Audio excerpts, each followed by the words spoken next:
Hey there, Dylan Reich here. Today I want to talk about suspended chords, sus chords. What are they? How can we use them? Let's dive in. So, if we take a triad, we'll take any one. Let's do D major in the typical D major shape we all know and love. This is made up of three notes: D, F sharp, A, otherwise known as 1, 3, and 5. And you might know that if we take the third of the chord, that's the F sharp, that's this top note up here, if we lower it by a half step, we're going to get D minor, major, minor. So the third of any chord is always very important because it's the one that tells us, is this chord major or minor? And the interesting thing about the suspended chord is it doesn't have any third at all, so it's not major or minor. So when we see D sus 4, for example, then what that means is we're going to take the third and replace it with the fourth, which is always right next to it. Right? Major third and the fourth are a half step apart. So this becomes this.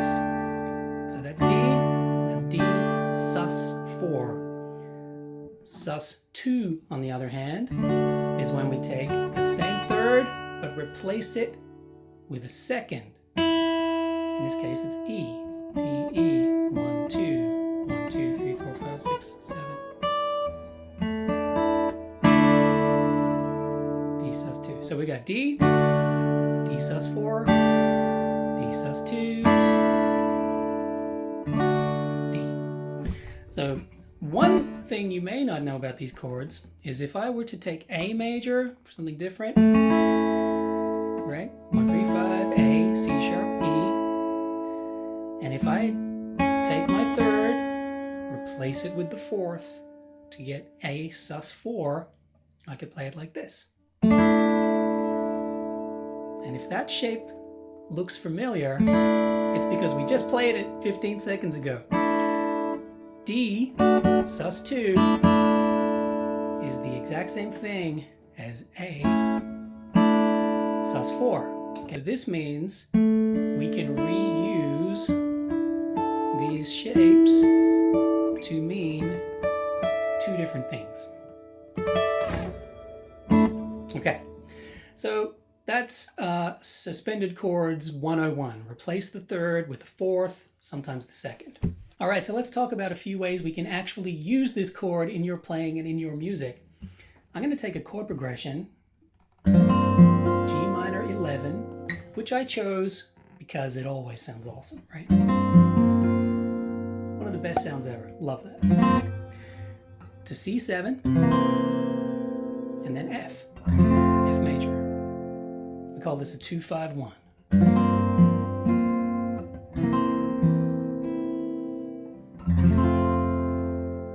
Nice. So one of the most common ways of using a suspended chord is to delay the resolution of a chord. In this case, it'll be the F. So instead of going straight from the C7 to the F all at once, I will go from C7 to F sus 4 and then F. Right? You hear how that sounds?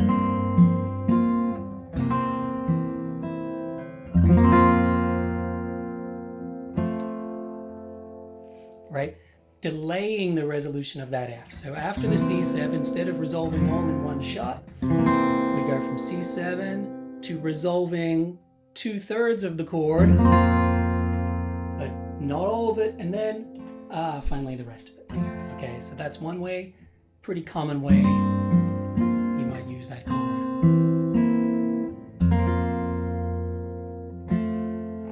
Okay, another way we can use a suspended chord is on any dominant chord, right? So in this case, our 5 chord, our C7.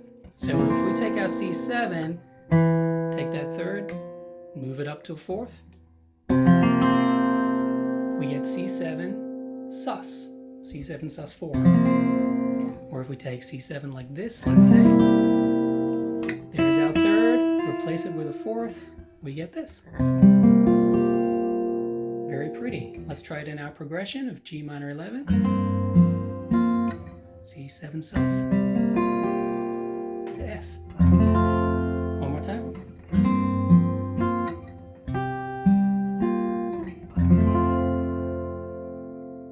Nice. We can use it on any dominant chord, so it doesn't have to be just a 7, dominant 7. It could be a ninth.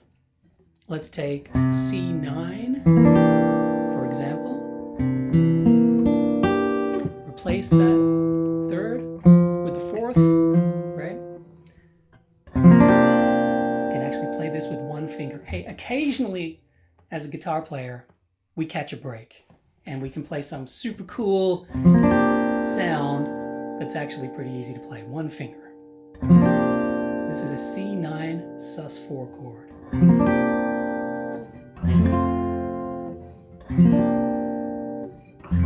Sounds great. Let's try it in our progression.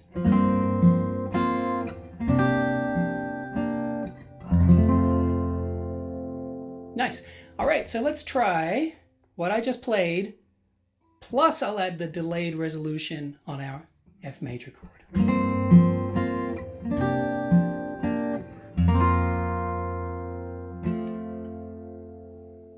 Right, so we're using it two ways there. Sounds good. A third way you could use this chord is what I think of as kind of vamping on a chord. So instead of just playing D, for example, for a while, like a bar of D, we might go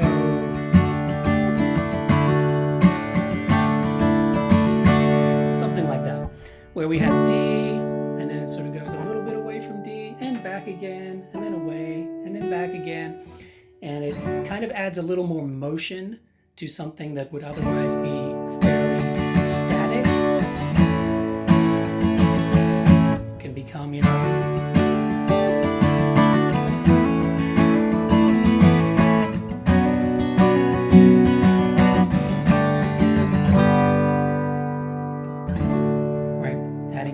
suspensions. I think of that as just, like I said, like a vamp.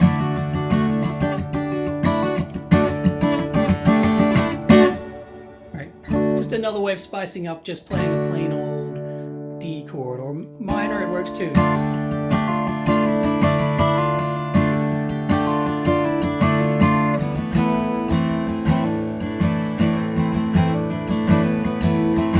Okay, so I'm going to do all three of these, right? So I'm going to do my G minor 11 to my C9 sus, F sus4, then resolve it to my F, and then in that little space I have, I'll do a little, sort of that little vamping move, something like that. Let's try it. Let's try it all together.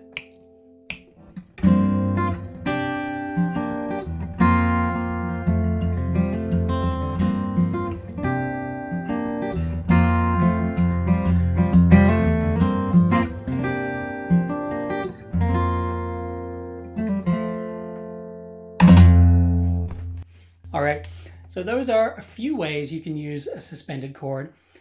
Yet another way you could use it is to not worry about whether it's dominant or resolving it at all, and just literally use it as a standalone chord in its own right.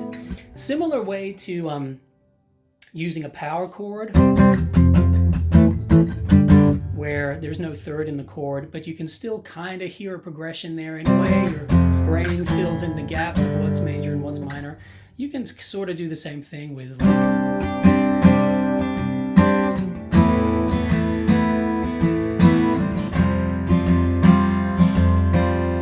right? Sort of sounds like C major, A minor, F major, even though I didn't really play those chords. So you can just try them in place of major or minor and just see if you like the sound. So I wrote a very small little tune that uses suspended chords in a lot of ways. So let's play it together. It goes like this.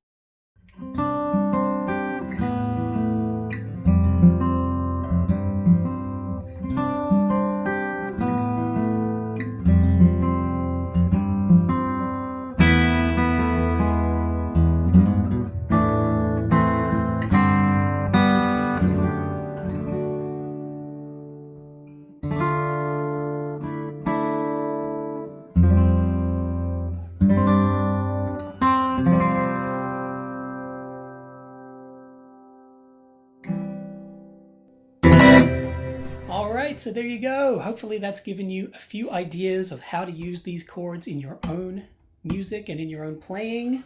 I'm going to drop all the transcriptions to this stuff on my website, so if you want to print it out, download it, whatever, I'll drop a link here.